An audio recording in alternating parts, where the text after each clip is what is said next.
చేయాలి.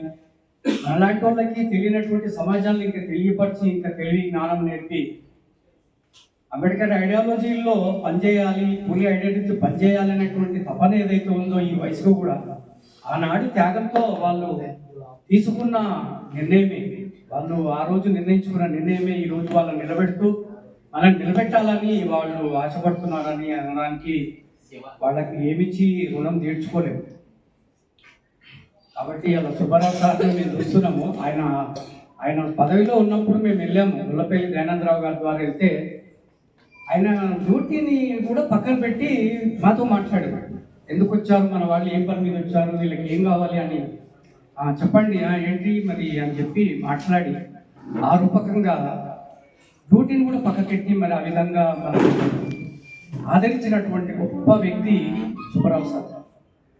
ఆయన ఈరోజు కూడా ఇక్కడికి విజయవాడ అక్కడ పదవులు ఉన్నప్పటికీ, బిజీ ఉన్నప్పటికీ ఆయన ఇక్కడికి ఈరోజు మన కోసం వచ్చాడు. ఆ వయసులో కూడా రిటైర్మెంట్ అయిపోయినప్పుడు రాజేష్ సార్ లాంటి సుబ్బారావు సార్, ఇంకా జబీరాజ్ సార్ లాంటి ఇలాంటి వాళ్ళు రిటైర్మెంట్ అయిపోయిన సమాజానికి పనిచేయాలని ఎందుకు అనుకుంటున్నారు? సమాజంలో వాళ్ళకి అసలు ఏంటి, వాళ్ళకి వచ్చేటువంటి పింఛన్ మీద దాదాపుగా ఎక్కడైనా సేవ తీర్చుకోవచ్చు, ఎక్కడైనా సుఖపడచ్చు, ఎక్కడైనా కూర్చొని వాళ్ళు హాయి ఉండొచ్చు. కానీ సమాజానికి అంబేద్కరిజంలో, అంబేద్కర్ ఐడియాలజీలో అంబేద్కర్ యొక్క భావాలను ఉంపుపుచ్చుకొని వాళ్ళు నేర్చుకున్న విధానం, వాళ్ళు చెయ్యాలనే తపన, వాళ్ళు కూలిన దీక్ష, వారు నిర్ణయించుకున్న నిర్ణయం, వారి అనుకున్న రక్తములో కరడగట్టినటువంటి ఒక భావాలు నిర్మించుకున్నారు. కాబట్టి ఈరోజు ఇంకా వయసు మళ్ళినా కూడా సమాజానికి ఏదో చేయాలని తారసపడుతున్నాం. సొంత లాభము కొంత మానక ఎదుటి వాడికి తోడ్పడబోయి ఈ శిరోమను మనుషులుంటే దేశమాగతి బాగుపడబడు. పుట్టినప్పుడు సచ్చేదాకా స్వార్థపరుడే మనిషి. సమాజంలో సేవ ఎక్కడ చేస్తాడు? విజిటింగ్ కార్డు పెట్టుకోవాలి, అక్కడిక్కడికి వెళ్ళాలి, సంఘాల పేరు చెప్పుకోవాలి, అడకొచ్చుకోవాలి, అంబేద్కర్ ఐడియాలజీని, పూలే ఐడియాలజీని పక్కన పట్టేయాలి.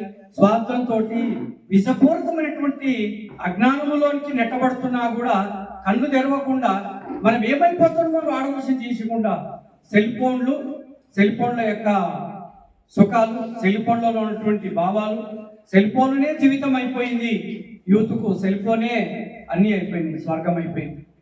కానీ విప్లవాలు లేవు, ఉద్యమాలు లేవు, ఎట్టుపోతున్నామో తెలియదు. పెద్ద ఆయన చెప్తున్నాడు, రాజేశ్వరరావు గారు, మనం ప్రమాదంలోకి నెట్టబడుతున్నామని చెప్తున్నాడు. ఆయన చక్కగా చెప్తున్నాడు. ఆయన వాస్తవం ఆయన చెప్పింది. ప్రమాదంలోకి నెట్టబడుతున్నాం మనం.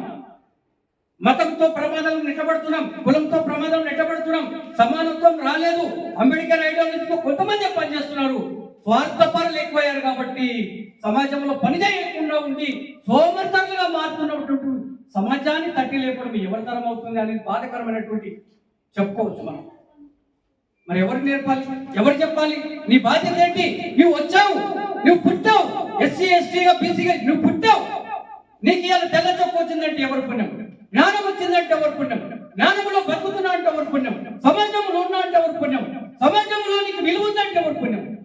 నీకు 4 అక్షరాలు వచ్చినాయంటే ఎవరు పుణ్యం? నువ్వు చేస్తున్నదేంటి? నీకు సమాజంలో బాధ్యత లేదా? సమాజంలో నువ్వు చేయాలనుకోవట్లేదా? సమాజంలో చేయాలని తప్పన నీకు రావట్లేదా? నీరు గారిపోయావా? చావదచ్చిపోయావా? చేయాలనే తప్పన నీలో ఎందుకు లేదు అని చెప్పి నీకు నువ్వే ప్రశ్న వేసుకోవాలి. నీవు కొంత చేసి పోయిన వాళ్ళు చేసిపోయారు సమాజానికి. రాజేశ్వరరావు సార్ చెప్తా ఉన్నాడు, ఏమంటున్నాడే, భాగ్యరెడ్డి వర్మ గారు హైదరాబాద్కు పనిచేశారు. మన కులంలో, మన జాతిలో పుట్టిన భాగ్యరెడ్డి వర్మ గొప్ప చరిత్ర హైదరాబాద్లో. ఎవరికి రైతాం రాజు కూడా మరి తలొక్కకుండా ఎస్సీ ఎస్టీల కోసము చాలా యోధుడిగా పనిచేసినటువంటి చరిత్ర భాగ్యరెడ్డి వర్మ. ఆయన ఆశయాలు ఎటుపోయినాయి, కనుమరుగు ఎందుకు అవుతున్నాయి? ఆ విధంగానే బత్తుల శ్యామసుందర్ గారు కూడా పెళ్లి కూడా చేసుకోకుండా, సమాజం అంకిత భావం కలిగి పెళ్లి కూడా చేసుకోకుండా అంబేద్కర్ ఉన్నప్పుడే హైదరాబాద్కి అంబేద్కర్ని పిలిపించి మరి ఆయన అడుగుజాడలో పనిచేసి గద్దించినటువంటి శ్యామసుందర్ గారు. ఆయన కూడా ఆయన అణచివేశారు, ఆయన ఉద్యమాన్ని అణచివేశారు. ఆయన భారతీయ భీమసేన అనేటువంటి సంస్థను ఏర్పాటు చేశాడు. ఆయన దాన్ని కనుమరుగు కాకుండా అది కనుమరుగు అయిపోయింది. ఎవరు ఎందులో పనిచేయట్లేదు. ఆ విధంగానే మన పెద్ద ఆయన అన్నట్టుగా నాగయ్య గారు బ్రహ్మాండంగా జబీరాజ్ కంటే ముందు తరం. మరి నాగయ్య గారు మొట్టమొదటి యోధుడుగా ఆయన బాధ్యత కలిగినటువంటి సమాజం కోసం పనిచేసినటువంటి ఇలా ఆశయాలన్నీ ఎవరు చూస్తున్నారు? ఎందుకు మరి మర్చిపోతున్నారు? ఎందుకు ముందుకు తీసుకెళ్ళలేకపోతున్నాం? దాని తర్వాత జబీరాజ్ గారు, మా గురువు గారు, జబీరాజ్ గారి శిష్యుని నేను. ప్రాణాలకు తెగిసి ఇప్పుడు పెళ్లి చేసుకున్నాను. అప్పుడు బ్యాచులర్ ఉన్నప్పుడు నేను చంపాలని